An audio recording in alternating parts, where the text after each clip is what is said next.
Cease fire की खबर के सामने आते ही जो कच्चे तेल के दाम हैं उसमें 4% की गिरावट सामने आई है। ये 4% की गिरावट दर्ज की गई। पहले ही सोमवार को तेल 9% सस्ता हुआ था जब ईरान ने अमेरिकी ठिकानों पर ताबड़तोड़ अटैक किया था, और उसके बाद अमेरिकी कच्चे तेल के भाव में एक बार फिर से 4% की गिरावट दर्ज की गई है। तो ये जानकारी इस वक्त कच्चे तेल के दामों में गिरावट दर्ज की गई है। सीज फायर के ऐलान के साथ ही ये कच्चे तेल के दामों में गिरावट दर्ज हो रही है। तेहरान की खबर इस वक्त आपके सामने। सड़कों पर लोग जश्न मनाते नजर आ रहे हैं। यूएस एयरबेस पर ईरान के हमले का जश्न मनाया गया। कल देर रात जो अटैक हुआ यूएस एयरबेस पर, उस हमले का जश्न ईरान के झंडे के साथ लोग नजर आ रहे हैं। ईरान के समर्थन में जमकर नारेबाजी होती भी नजर आ रही है।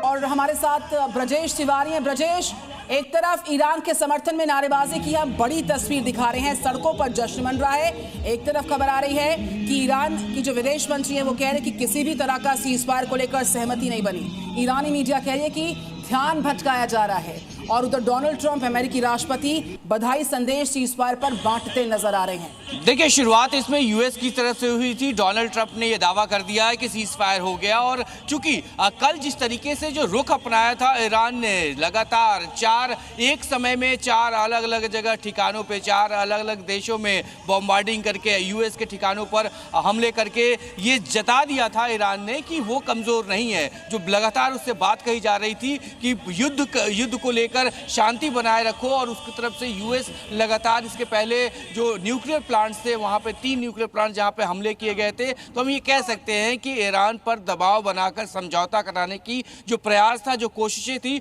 उसको ईरान यहां अभी भी बताने की कोशिश कर रहा है कि वो अभी दबा नहीं है, वो पीछे नहीं हटा है। और लगातार जो खलीफा है वहां के खलीफा की तरफ से जो एक्शन मोड लगातार दिखाई दिए, वो ये साबित करते हैं कि स्पष्ट है कि ईरान के ऊपर प्रेशर बहुत ज्यादा है, और वो प्रेशर साफ हमें मिल रहा है देखने को कि खुद ईरान ये एक्सेप्ट नहीं कर पा रहा है। एमके सिंह हमारे साथ लगातार बने हुए हैं। इसी बात के साथ सर आपका भी मैं रुख कर रही हूं, क्योंकि बैकडोर सपोर्ट ईरान को है कुछ कंट्रीज का जो खुद को दुनिया में सबसे पावरफुल दिखाती हैं और मानती भी हैं, लेकिन इसके बावजूद भी ईरान के चाहे विदेश मंत्री होंगे, ईरानी मीडिया, जो सीज फायर को लेकर के इन लोगों ने ये डिनाई किया है कि ऐसी कोई बात ही नहीं है, ध्यान भटकाने की कोशिश है।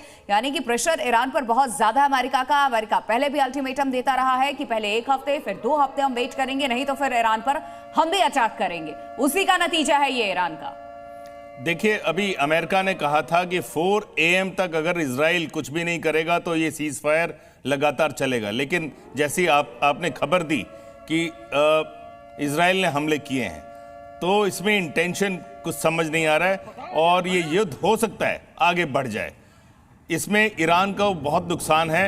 ईरान अमेरिका का और इजराइल का मुकाबला नहीं कर सकता। हाँ, ये जरूर है कि अप्रत्याशित तौर पर ईरान ने जिस प्रकार के हमले इजराइल पर किए हैं अभी तक, और जो नुकसान पहुंचा है, वो भी इजराइल की जनता ने आज तक देखा नहीं था। माफी के साथ रोकना चाहूंगी।